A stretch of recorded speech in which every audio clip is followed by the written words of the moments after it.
When you're running a video production company, you should start delegating tasks as soon as possible. What's going on, everybody? My name is Javon. You can call me Jay the Creative, and this channel is all about helping the people who want to get into film production learn the tips and techniques necessary to make money, to create a profitable business. Today, we're going to be talking about why, if you're doing your own audio on site, you're actually doing yourself a disservice. Let's go ahead and hop right in. When you go to a dedicated, either follow a course or go to college or take training or an apprenticeship and you learn about audio, that is all you learn about. You sleep, live, breathe audio. That's it. No camera stuff. And when you learn about camera things, videography, 98% of it is learning about the camera. Only 2% of it is learning the real depth of audio, the ins and outs and the important stuff that you don't know that you don't know. That is why you need to get a video guy on site. This is the Sound Devices Mix Pre 10.2. Sound Devices has been killing it in the audio space. They've been doing an absolutely amazing job. Now, why do I say this? This has 8 XLR inputs. It also has multiple outputs, time code generation, 32-bit float, a suite of other things that you wouldn't even know that you don't know about. Like, it has Cashmere preamps that are about damn near silent. It has analog limiters that sounds beautiful, 32-bit float, so you don't even need those limiters if you don't want them. It has a host of applications that if you're a dedicated audio engineer, you would know about all of them and you would know how to use them on site. Now, this isn't to say that your audio going into your camera sounds bad. That's not the point of what we're talking about today. What we're talking about is when you're running a video production company, you should start delegating tasks as soon as possible. And one of the biggest things that I hear that holds people back from doing this is they always think, well, how am I going to afford that? That's great. I know there are dedicated people, but how am I ever going to afford that? You charge your client. What you do is you go to your client during your pre-production, during your meeting while you're talking about the price, the cost of the whole thing, before you send your proposal, and you say, hey, this job is going to require me to bring a dedicated audio person on site to watch and monitor the audio. That is going to cost, I'll give just an example, $350 for the first hour, and then $50 for an hour after that. I know because of my conversation with you that this project is going to run for 5 hours. So that's going to cost you $350, $400, let's see, $400, $500, $600. Let's say it runs 6 hours. It's going to cost you $600 to get this audio guy out here. Plus my fee for whatever it is, plus post-production, plus pre. So that's $600 now that you have for an audio guy. Then you send a blast out onto Facebook, onto Craigslist, onto Staff Me Up, onto any host of websites into the community saying, I'm looking for a sound engineer for a 6-hour project on this day. The pay is X, Y, and Z. As a business owner, leave yourself overhead. If you're getting $600, make the pay $400. That way you have $200 as profit.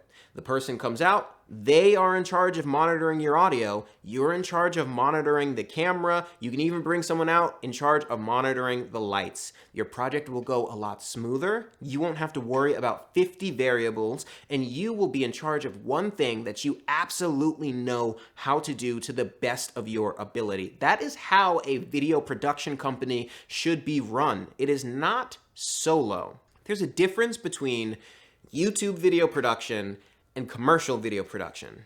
As a YouTuber, you can work completely by yourself. You can have a Rode Wireless Go, you can have a Rode Video Micro thrown onto the top of your camera, and you're good to go because the whole point is you. You are the purpose of it. So you can get away with just using the bare bones equipment and still get good enough audio quality to where it passes. But the second you start working for a client, you need to start changing the way that you actually think about audio techniques, that you think about the camera that you're using, that you think about the lighting style that you're using. For example, in the YouTube space, it's okay to just wear one lavalier microphone. It's okay to just have one boom microphone because you can re-record it. When you're actually on set, If you're recording 2 people, your built-in camera's XLR ports will most likely not work because they only have 2 XLR ins. These actual 4 XLRs would only work for 2 people. That is because each person has a lavalier microphone, each person has a boom microphone. You typically actually throw away the lavalier microphones and use the boom microphone because the boom microphone regularly sounds better than the lavalier microphone. The reason why they're both laved up and boomed up is because you need redundancy. If anything happens to either of those audio channels, you're screwed and you can't re-record it. It's not like it's just you and you can go, oh, there was a mess up, I can go ahead and re-record it. No, that's not how it works. And that's what your audio guy will understand. They'll understand the power, they'll understand how to set it up, they'll understand the redundancy, they'll make the file names, they'll do a million things that you didn't even think about because you are focused on what you know, which is the camera. So, I know this wasn't really a talk about how to actually go about getting better audio, but this was an important discussion that needed to be had if you're thinking about opening up a commercial video production company.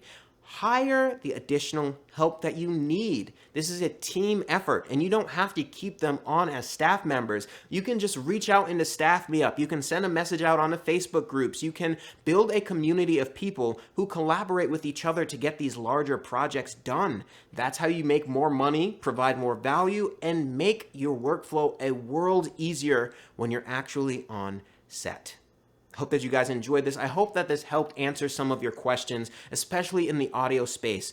There's a lot of videos on YouTube that talk about the best way to get audio, but they're talking about the best way to get audio for YouTube, which is great. That's what a lot of people are looking up. They're looking up how to get the best audio for YouTube. But you take that same technique and bring it to a professional video production space, and you have less than stellar audio, or you have a mistake that now you can't go back and fix because you're working with a client who's paying you. So you have to go back, you have to spend more time, spend more money, the client might be upset.